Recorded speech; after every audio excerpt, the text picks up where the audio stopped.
guys? Nick Drossos. Welcome to another episode of The Warrior Mindset. This week, one of the most outspoken, controversial martial artists on YouTube, calling people out, teaching his famous Ameridote self-defense. None other than Master Ken. Master Ken, how are you today? Good. How are you? Very good. It's been a long time since I've seen you last when we did that social experiment. Stress lately? I'm always under stress, but I put myself under stress. You know, it's like your bones. Okay.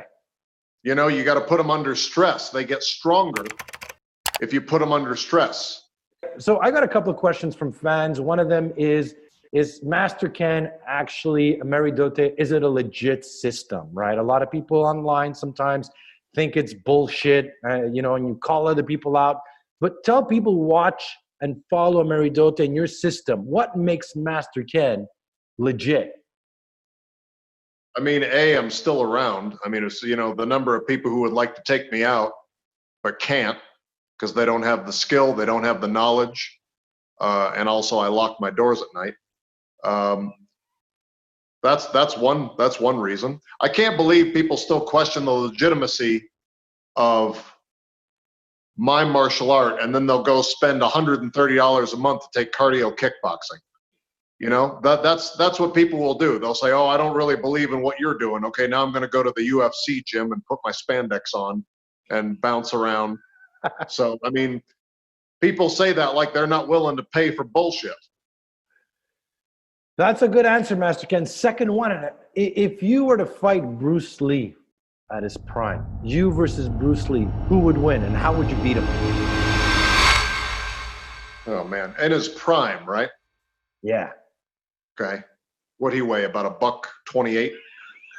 Actually, yeah, it's around that.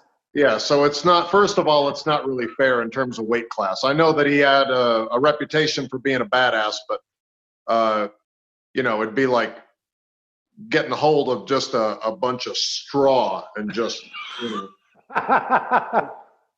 twisting him in half. I mean, I'd feel bad about it, but I'm not gonna dance around with him. I just grab hold of him and break him in half. Okay, that's a good one. If you had a chance, who would you rather fight? Van Damme, Steven Seagal, or the Karate Kid? Well, it depends on what the situation is. You know, if I'm in a hurry, I'll go with Ralph Macchio because he doesn't actually know martial arts, so that'll be quick. What about Steven Seagal? Well, the only situation when I don't want to fight him is if I'm on an elevator because of the weight limit. I don't want us both to, it's like if he's like, meet me in the elevator, I'll just let him step on first, and then when the cable breaks, he just rockets to the bottom floor. So that's kind of an easy fight. And Jean-Claude Van Damme? Jean-Claude Van Damme, yeah, I think he could probably go a couple rounds with me because he works out a lot, so he's got probably some cardio. I would need a translator because I know he doesn't speak English. I've seen a lot of his movies. I've never understood a thing that he says. So as long as someone was there to translate and communicate whatever the rules are of the fight, then I would face off with him. The next question, if they were to make a movie about you, who would be the best actor to play Master Ken? Me. But if somebody had to play you, who would it be? Who would you want to play you? Like, would Brad Pitt be able to play Master Ken? I don't think there's an actor that could pull it off. I quite frankly, I think maybe Gina Carano. I think probably they would just have to make me an animatronic. You know how they do that at Disneyland? They make like a robot and put rubber skin. I'd have to be like one of the early Terminators, with rubber skin. They would have to build a Terminator with my skin on it, and then have me just, have the robot hack me out. Oh, you did that pretty well. That whole robot thing. Where did you get those moves from? Fighting robots. I've visited Boston Dynamics I don't know if you ever heard of them. They're building what will be the future Terminators. I just wanted to try my hand at it. I just said, oh, I just want to check them out from over here on the glass. And then as soon as they turn around, I jump in and just go right. You often say Krav Maga is bullshit. Now, what makes it bullshit? So a lot of people ask me about this question. So why is Krav Maga bullshit? And have you got a lot of slack for saying that from all the Krav Maga trainers out there?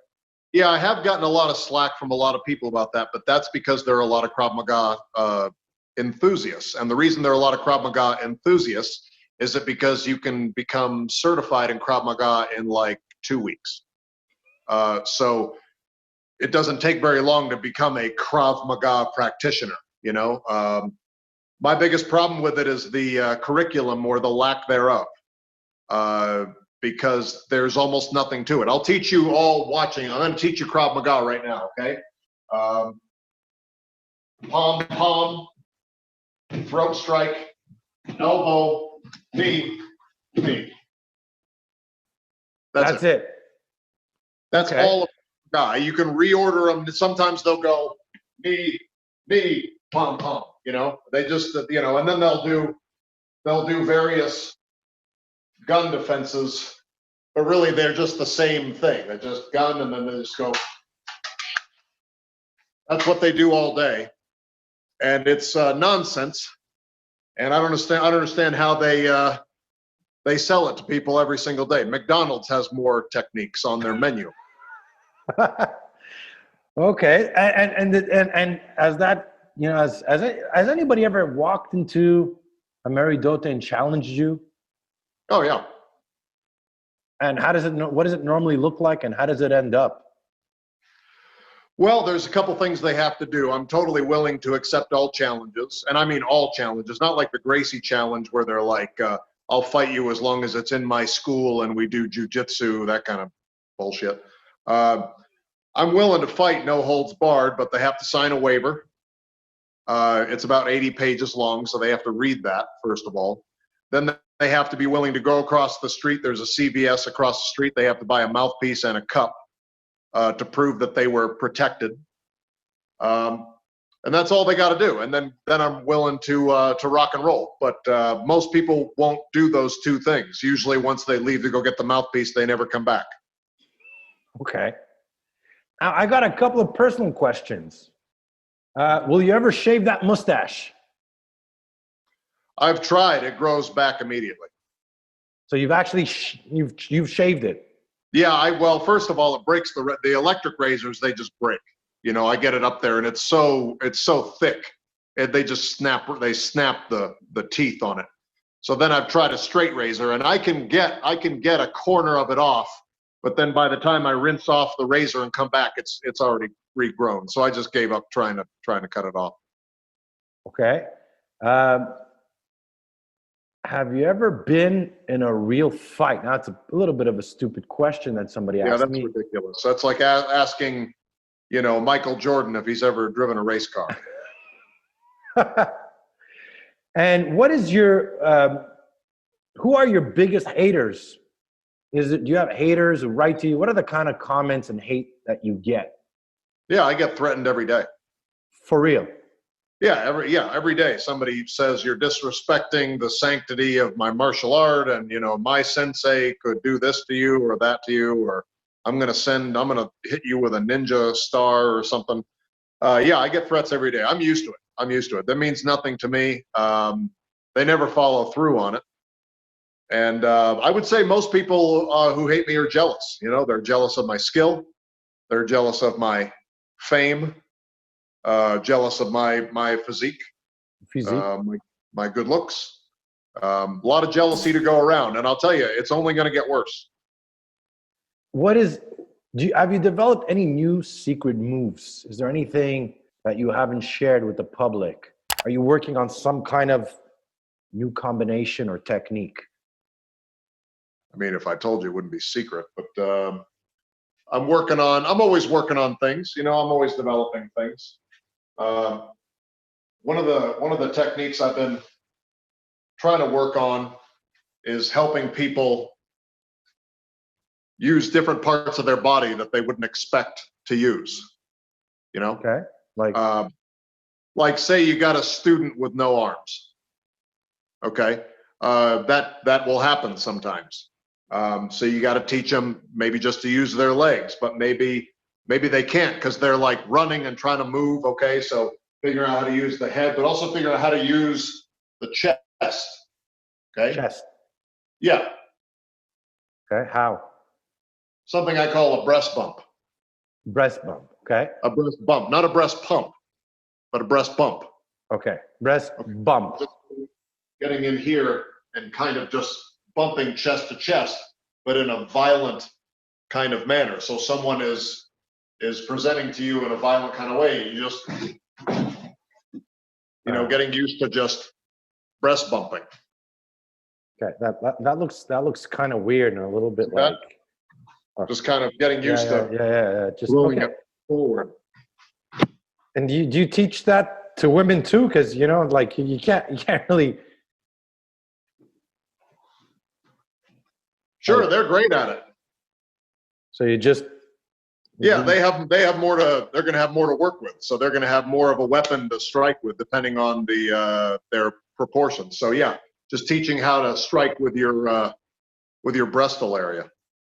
I have a question. When you're striking the groin, is it better to punch it, palm it, grab it? How do you re-stomp it? What's the best way to attack the groin? Well, it sort of depends on the opponent and the size of the groin. Sometimes somebody will attack you and you go to grab them and you're like,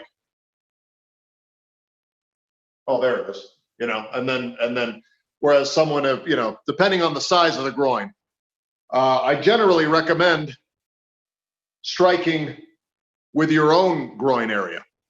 What do you mean my own groin area? Your own groin area, so I can punch, I can hammer, I can grab, but using my hips against their hips is going to be a lot more effective. So again, kind of like, whether you have arms on you, maybe you got your hands up in a defensive manner, you're like, look, I don't want any trouble.